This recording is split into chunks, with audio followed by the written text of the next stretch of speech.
Hey everybody, this is Chris Wilmoth with another episode of the Pulling Around Show. And I'm here with somebody today that you may not know, but for Tulsa Pull, he's kind of a fixture on the wall.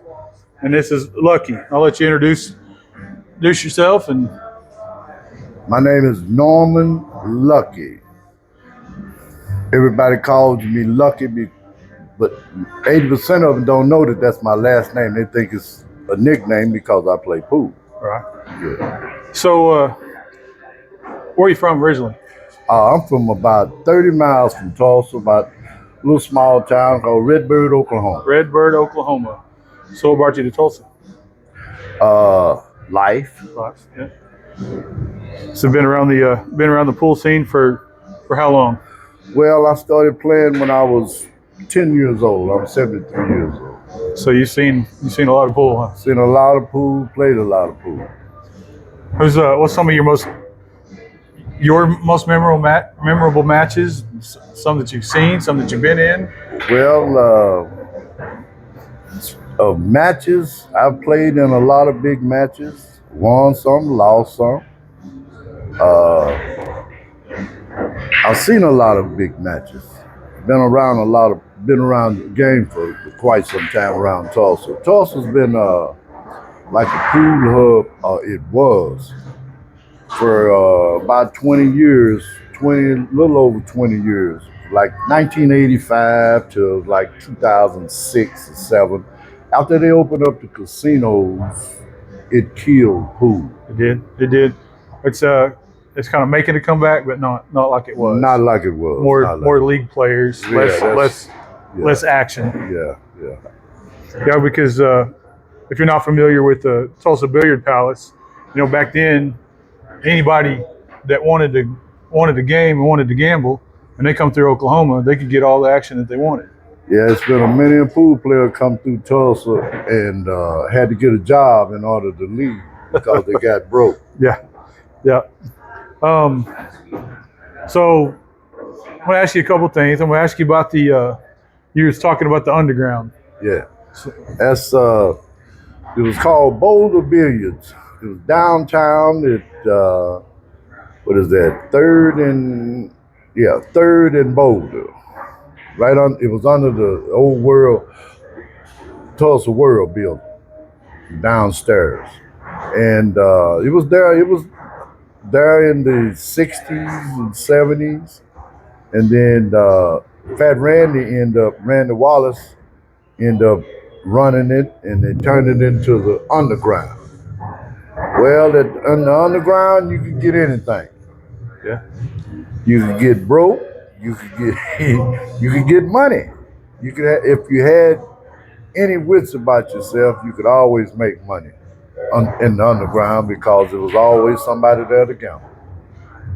Was getting out with the money an issue? No. Not that I ever know anything about. But of course, I wasn't always there 24/7 calls. Right. And when you say the name Randy Wallace, during that time, anything could have went on. There's no telling. So I've heard stories. So you used to run with Jeff Melton a little bit? Oh yeah. I've known Jeff since he was about 19, 20 years old. Jeff was not a pool player. He played softball, basketball, and golf, 18-hole golf. He was not really a pool player. His older brother, Jim, was the pool player. Right, Jim, yeah. And Jim and I played I worked a job, and we played every weekend for years. And finally, I just told Jim, man, I can't beat you. So he said, well, play my little brother. So Jeff and I started playing. We played for, I don't know, maybe 5 or 6 months until one day he had a stance where he squatted. And I told him, I said, Jeff, you're not going to squat down and shoot another 9-ball in for my money. And he just laughed. And we became friends, and we went around the country. We've been in quite a few places and playing pool and tournaments and making money and gambling. Well, Jeff, he never met a stranger, did he? No. Well, for that matter, we both were we're on the same, cut from the same cloth. I don't meet strangers either, because people, you got to have people in order to enjoy life. Right. If you don't have people in your life, you're not enjoying life. Did you and Jeff ever get in any trouble? No, not trouble, but we was we were in Memphis, and a guy told us to go to this pool room and told us this town. I forgot the name of the town, but anyway, it's right on the state line of Tennessee and Kentucky. And unbeknown to Jeff and I, during this time, this was like in the 80s. Jeff and I had, no, this was in the 90s, early 90s. Jeff and I, we go into the pool room and we're looking around, real nice pool room in the afternoon. So Jeff is talking to the bartender.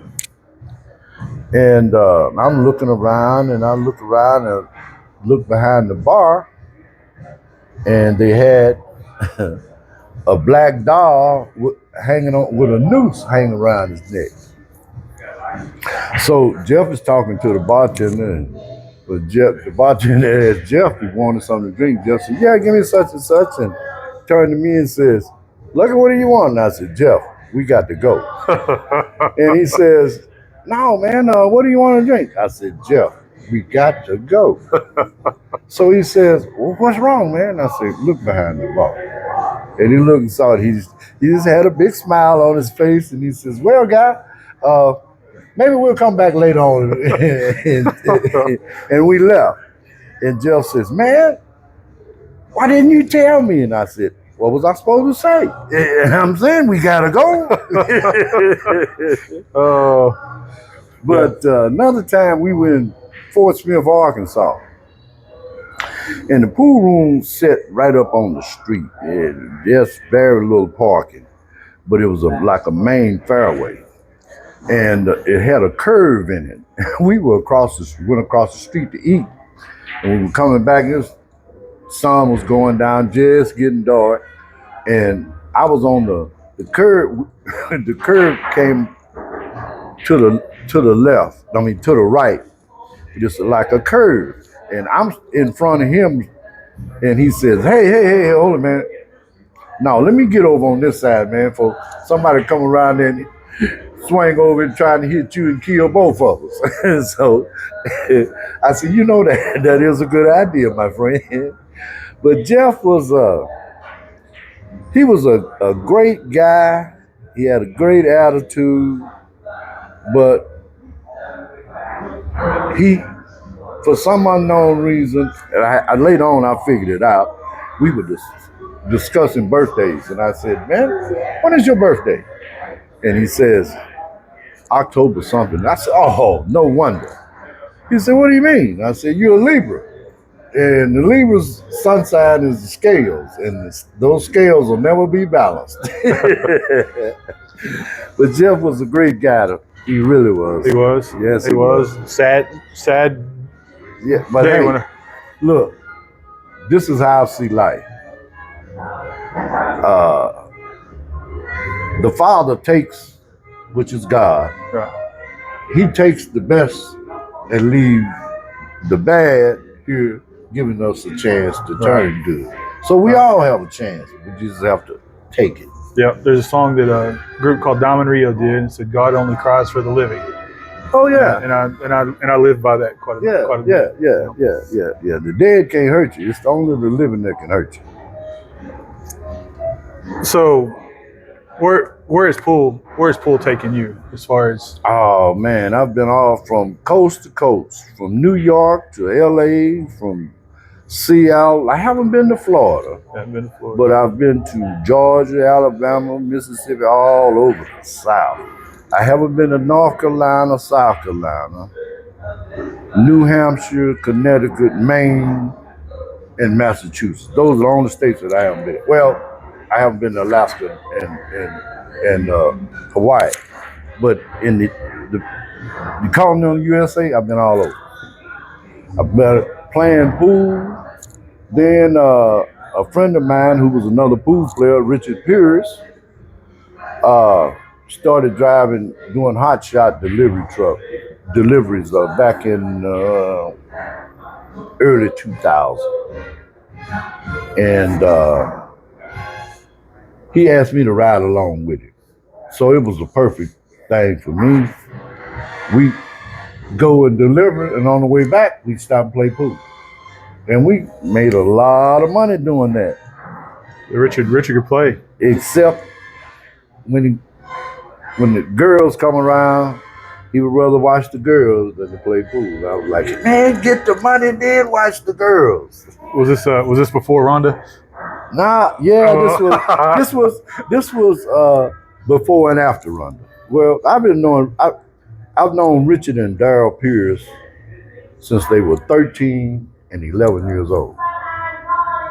They lived behind the family Q spot on 31st and Sheridan, and that's when they started sneaking around there and playing, and that's when I met them, and I've been knowing them ever since. Yeah, Richard's played in a couple of my tournaments that I've done up here. He plays pretty good. Yeah, Richard's Rhonda plays good too. Yeah, he and I taught Rhonda how to play. Yeah. Yep, I think at one time, and she may still be probably one of the best women players in the state. Yeah, she is. Could beat a lot of men. Yeah. Yes, she is. So I love her like a little sister. Yeah. So back to the billiard palace or Tulsa pool in general. What pros have you seen come through here and get busted? Oh, wow. Well, at the old palace on 11th and Harvard, that was Viper's Den.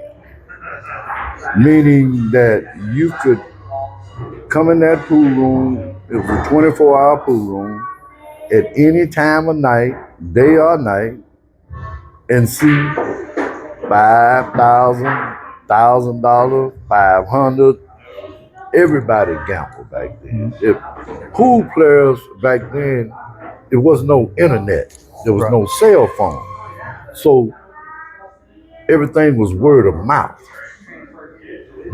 So when you could leave one state and go over to the other one and still play pool, make money. But now if you go around the corner, they take your picture and it's over with. But back to the palace, it's been a many a pool. CJ Wiley, you can just name them all. They all come through here back in the 80s, late 80s. After Jim McDermott took over the Tulsa Billiard Palace, it brought pool. It made Tulsa a pool haven. Right. Pool players, you could go and like I was getting ready to say a minute ago, if you went in the palace, no matter day or night, you might run across 30 champions sitting around waiting on a fish to come in. Yep. And the old saying is, if you go in a pool room and you look around and you don't see anybody you can beat, you the fish. You the fish.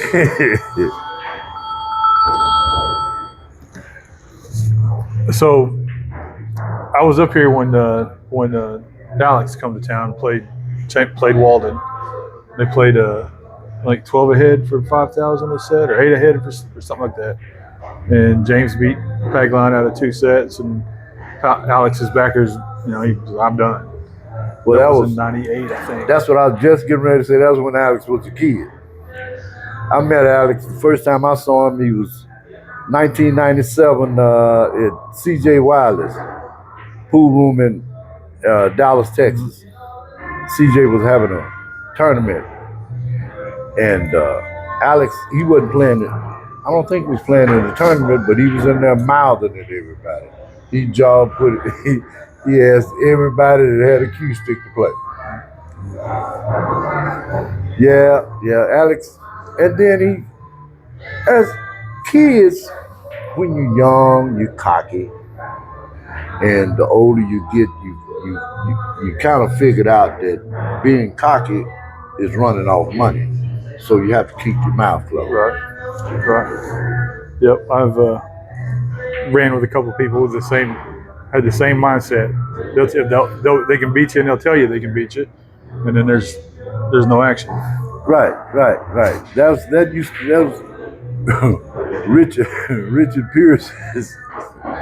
He used to let his ego get it and get the best of it. Cause I'd tell him, Richard, don't shoot at everything, cause you're gonna wake people up, and it didn't matter. Yeah. It didn't matter if he was playing for $5 or $5,000. He shot the same way, straight in.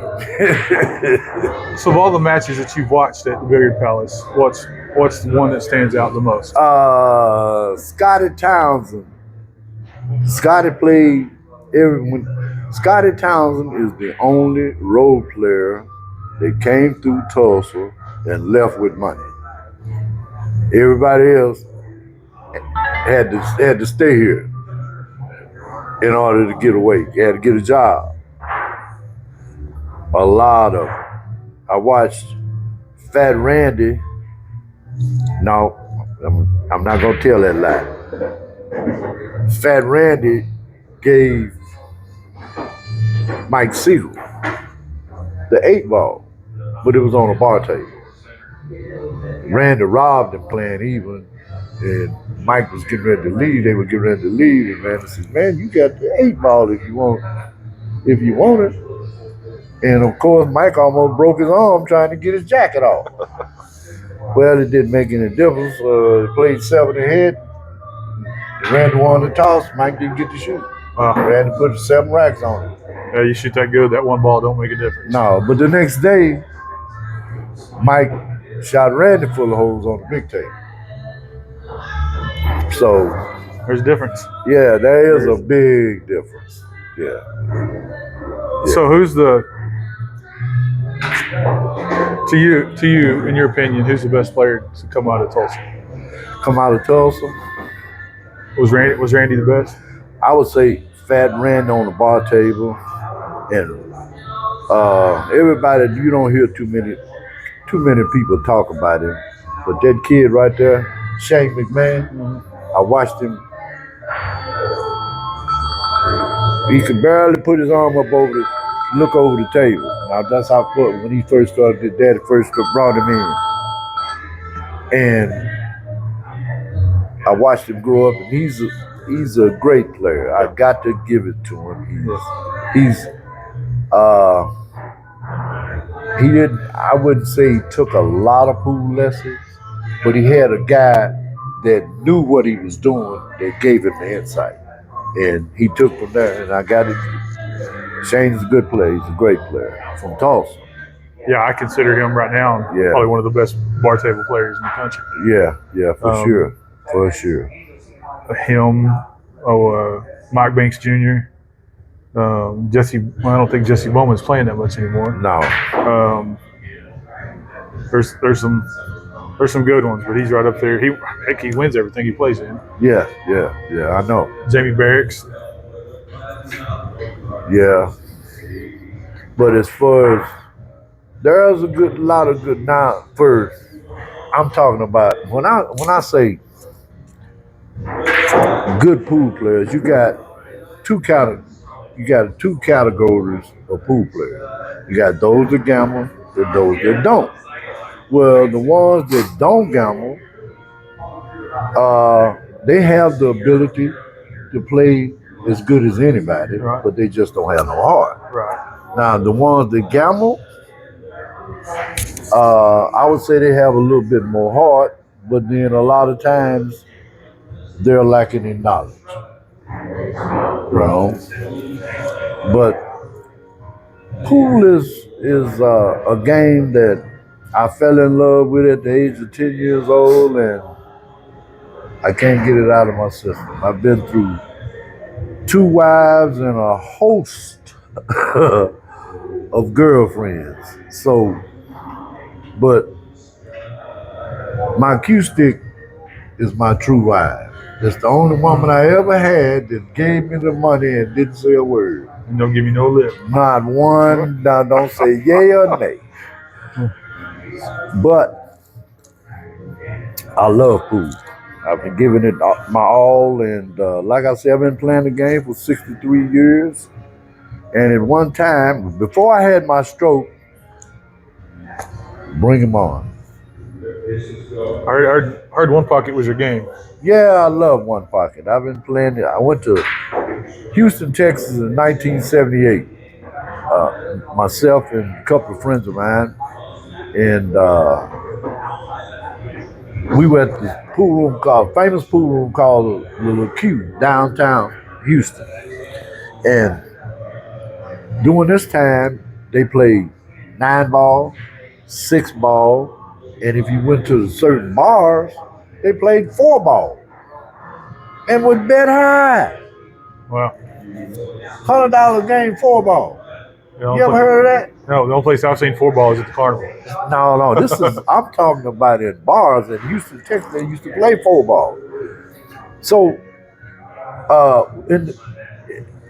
every night in the LeQ, because they had a table back in the corner, and it was always a crowd around the table. And when I practiced early in the morning, where wouldn't nobody see me how good I played. But anyway, I asked the guy that was working. I said, "Man, what are they doing back there?" He said, "Man, they playing one pocket."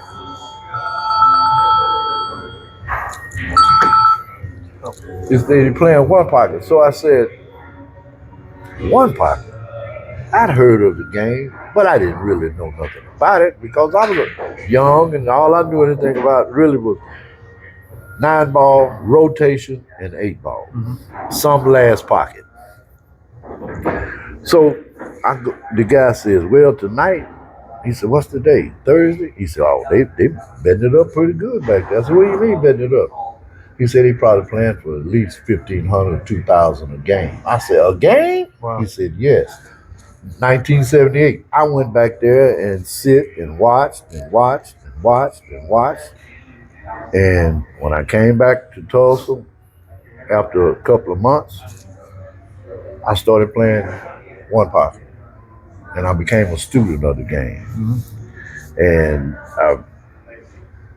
I've learned a lot of shots from pool players, and I've shown a lot of shots that pool players have no idea about. Did you know John Guffey? Yes, I did. Yeah. I knew him.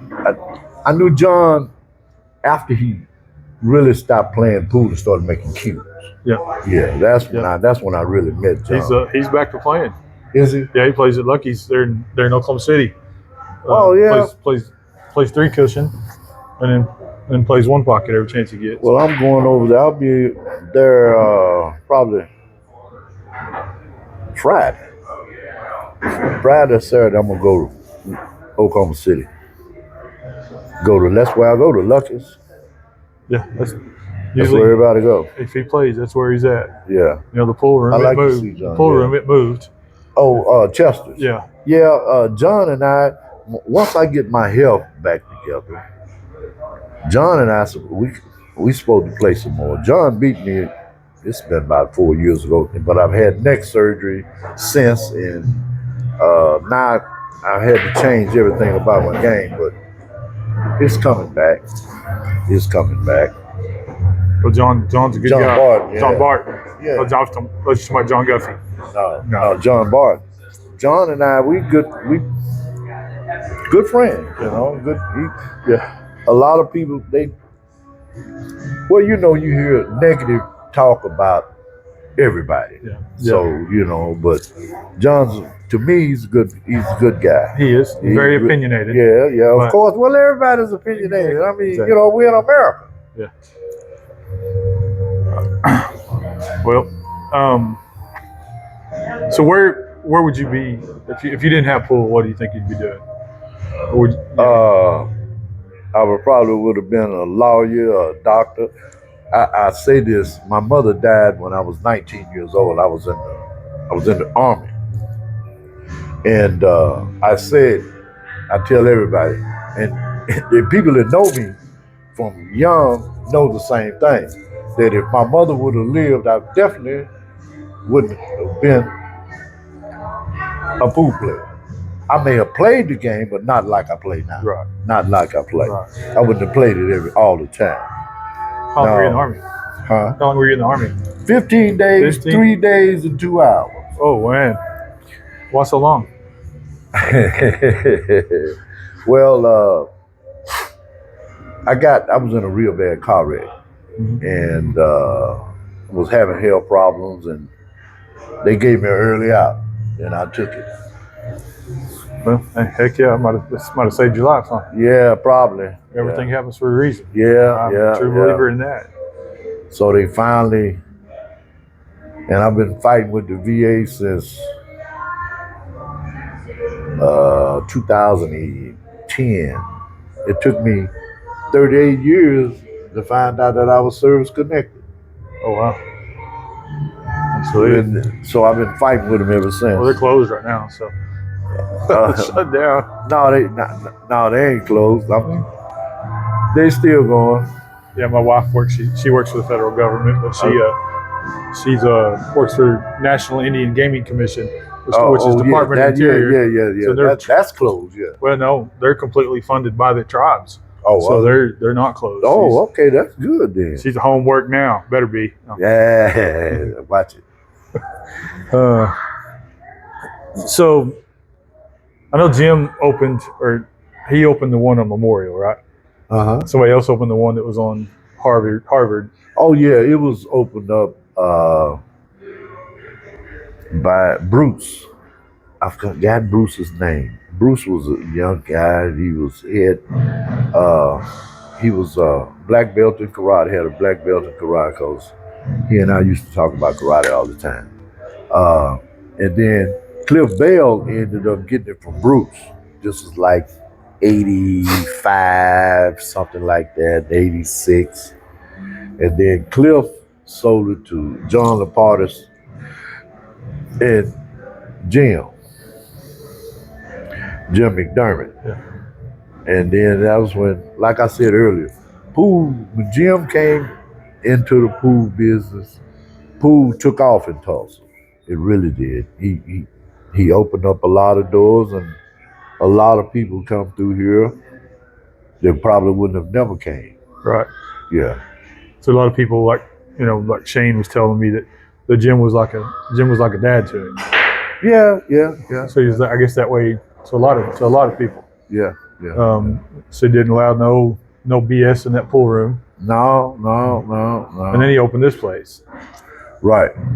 I remember coming up here in 90, I think it was 98, when they had the Camel Pro Tour. Right. You walk through those two doors. Yeah, and go back good. And back there when they had the tournament room back there. That's where I watched Jeff Melton played Bustamante, beat him 11-2. Playing 9-ball. Playing in the 9-ball tournament. Yeah. And then I come up here, and I'm almost positive it's that second 9-foot table. He's playing Jimmy Reed. And he was giving Jimmy Reed the 7-ball and beat Jimmy out of $3,000. Who's Jeff? Charlie Bryant. Oh, Hillbilly. Oh yeah, Hillbilly. Yeah, that's my buddy. Yeah, that's my buddy. Me and him, real good friends. Yeah, I know him. He's a real good guy from North Carolina. Yeah, Hickory. Yeah. So Jeff taught me and my dad. I lived from Ada, Oklahoma. So Jeff come down there and stayed, and he taught me and my dad how to beat the Cherry Masters. Okay.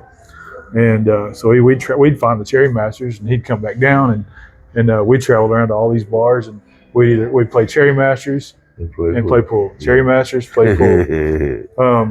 Back then, holy cow! If I didn't have $1,000 in my pocket, I felt like I was broke.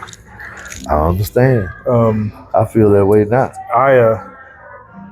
I'd play this one Cherry Master at this bar down on Lake Texoma.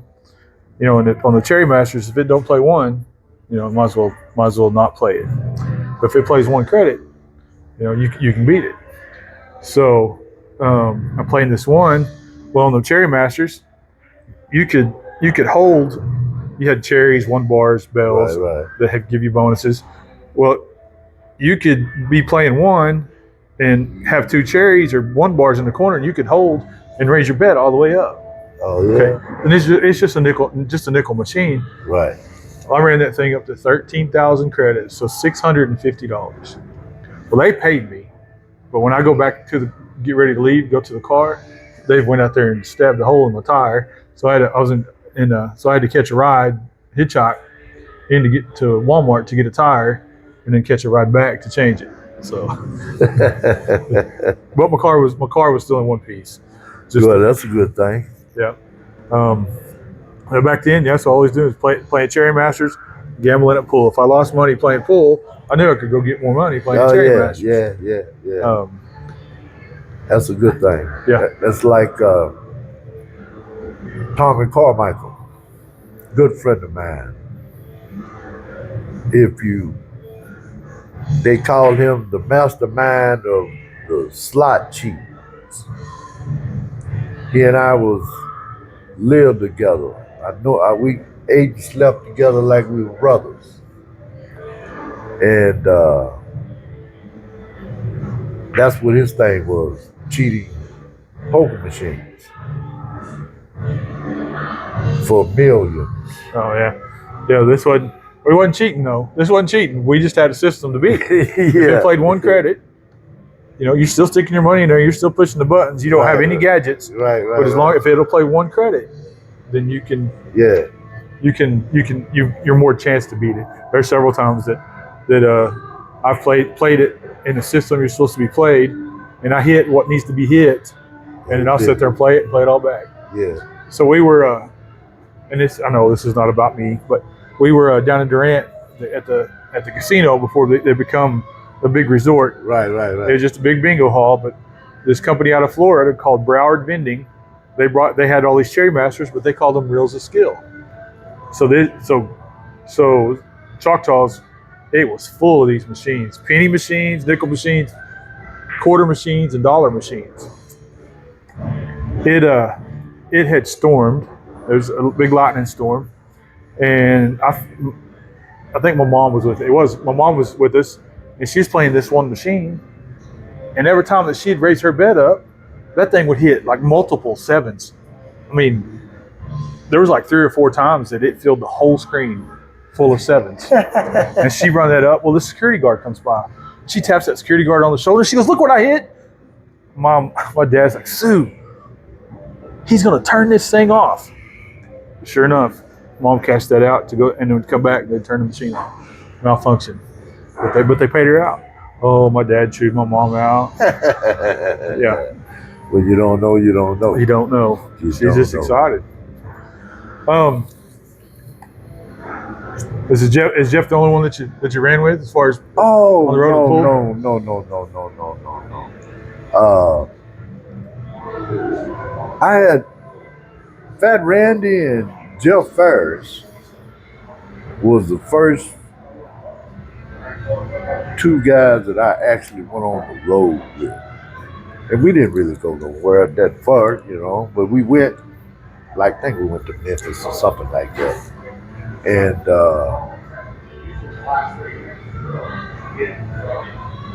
like I say, I remember Fat Randy, he didn't smoke a cigarette. All he did was drink Dr. Pepper and run out. That's all he ever did. Drink Dr. Pepper and run out. His ride buddy, Jeff Ferris, and we smoked weed. Randy didn't smoke weed at the time, but Randy had won a bunch of money down in Alabama or somewhere. He come back and he bought him I never will forget a 1970 Riviera. Lime green with a white top, brown top, and white leather interior. Pimp car. So we would ride, and Jeff fired up the joint. Then Randy says, "Jeff, I don't want no smoking in my car, man." Jeff says, "Randy, keep driving, man. It's only weed." Oh man. Fat Randy, Jeff Ferris. Then I had in the 70s, a guy moved here from 1976. He moved here from Dallas, Texas. His name is James English, but they call him Texas Slim. That's what everybody know him, or Bug Eyes. Anyway, he and I and another friend of his, we traveled the road. We went everywhere. Arkansas, Texas, Kansas, Missouri, New Mexico. We would, wherever there was money, that's where we went. We did not. That's what. Those are the two guys that was with me when we were in Houston, Texas. The first time I went to Houston, when I first started playing one pocket. And man, we went in Fort Smith, no, Little Rock, Arkansas, in a strip bar. And the guy, they had several pool tables in there. So I asked the guy if he wanted to play some pool. He said, sure, we get over. So I introduced myself, come to find out we had the same first name, Norm. So I don't know, he must have lost 500 or 600 playing 9-ball. And he said, well, man, I don't think I can beat you. So he quit. And my friend, Leroy, he was playing a guy, another guy over there. And I don't know, I guess they got tired of us winning their money or something. So the racial thing come up. They started calling Leroy, my buddy that was playing this guy, started calling him nigga. Nigga this, nigga that. So Leroy says, man, I can't play under these conditions. So Slim says, hey man, give me the stick. Come on, man, I'll play you some. So the guy that I was playing bet on the side. He said, you want to make a bet? Yeah, bet 50 to win. So we made the bet, and Slim playing 9-ball, he on the bar table, he'd run down to the 9-ball, but it was a long straight in. And the guy, Slim was down, getting ready to shoot. And the guy, Norman, walks over and puts his finger on his nose. Nigga, you can't make that ball. Slim just stood there and raised up and looked at it, stared at it for about 45 seconds, bent over, and fired it in the hole. Norman says, hey, y'all, I'm betting with the niggas now. I don't want no more. Oh, man. Oh, man, I've had so much of that. We went Fort Smith, Arkansas. And football season. Well, the biggest bookie in Fort Smith hung out in this bar. And he's betting on everybody. Everybody white to come through the door to play pool. He's betting on them against us. So we had money stacked on the table. I don't know, we had about $3,000-4,000 stacked on the table. So he comes over and he says, say y'all, instead of me betting against y'all, can I bet with y'all? So these other guys, they'll keep betting. So we said, well, man, why would you want to change your bet? He says, well, I don't think we can win. So Slim says, well, man, tell you what, lose 2 more thousand and you bet with us. Did he? No, he quit. Well, so was there ever a place you were playing pool that you didn't think you were going to get out? No. You know what? And it's I'm not gonna put that on me. I'm not gonna take none of the credit. This is what I say to myself, and I tell people. They say, well, why you don't carry a gun and you don't do this? No, I don't do that because the good Lord, I know whatever situation that I'm in, He's gonna give me the word, put the words in my mouth that I need to say to get to squash it, no matter what it is. Right. Now, if it does come to a violent thing, violence is, I'm not afraid of that. But I'm not. I would never let somebody take me there. Right. I would rather leave. Right. What's wrong with you? I was in Columbus, Mississippi, 1984. And we were in a beer, they had back then, they had beer joints and they had clubs. Well, the beer joints, that's all they sold was beer. In clubs, they sold alcohol in it. Right. So anyway, we were in the beer parlor and I was playing this kid. It looked like he might have been 20 years old. And I was beating him. So they called and got this guy up out the bed. It's like 9, 10 o'clock at night now. He gets him up out the bed, and he comes, and he and I started playing. And they really started betting in. They betting on the side. So at one time, I asked a buddy that was with me, I said, man, how much are you betting? How much is the bet? He said, man, you're only playing for $450 a game. 9 balls. I said, all right, good. So I beat him about 8, 10, 12 games, at least a dozen games. And the place closed. Time for the place closed. So it say, man, I know y'all, this town is, I know y'all got somewhere else we can go play. So sure. So we go down to this, it was an old roundabout, I never will forget it, an old mansion. And it was right up by the river. It set off the highway, back off the road, off the street. But they had turned it into a club. And they had pool, it was 3 levels, basement, ground, and upstairs. They had pool tables on all levels. So we down in the basement playing. And we finally found some tables to go down the basement. So I said, come on, man, we'll play something. We're going to bet 200 a game. The guy said, oh, no. Those guys didn't come. I said, what do you mean those guys didn't come? Now I done paid for 7, 8 people to get in, come in, you understand? Because we won them, why not pay for it? Right. So there's followers that's in the group. We pay for everybody to get in the club, I think $10 a head or something. So the guy said, no, they didn't come, man. It's only 2 people came. Didn't want to bet. I said, well, who's these other guys? I guess they want to be spectators. Okay, fine. So we bet, I think, 50 a game. No, I'm lying. We playing 5 ahead for 100. And I'm shooting.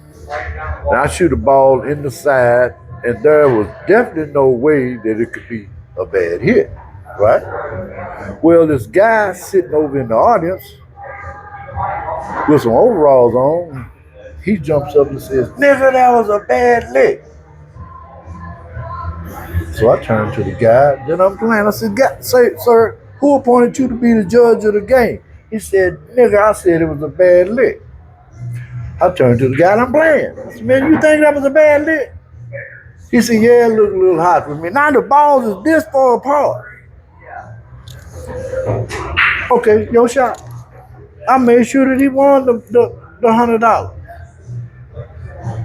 Paid off and left. Why would I start over $100 and I'm already $10,000 winner? Okay, yeah.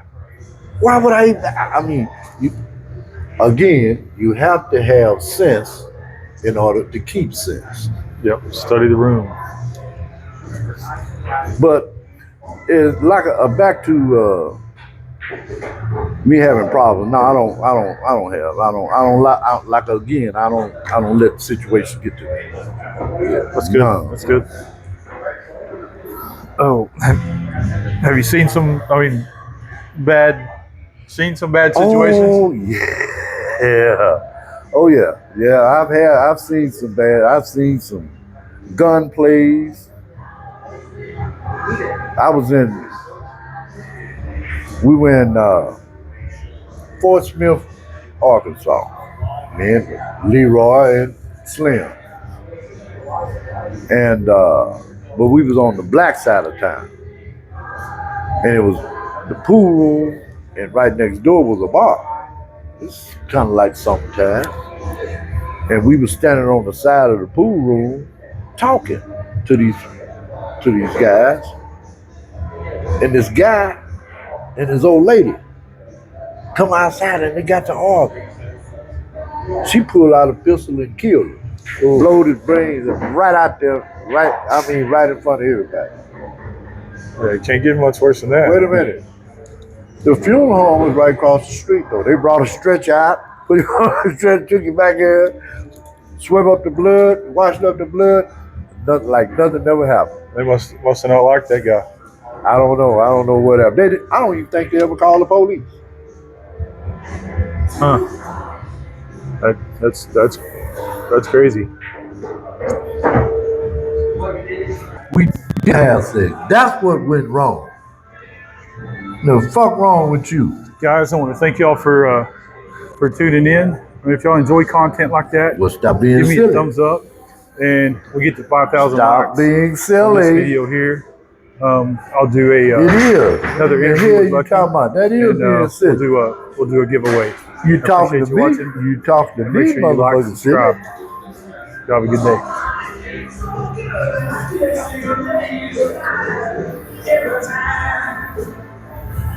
day.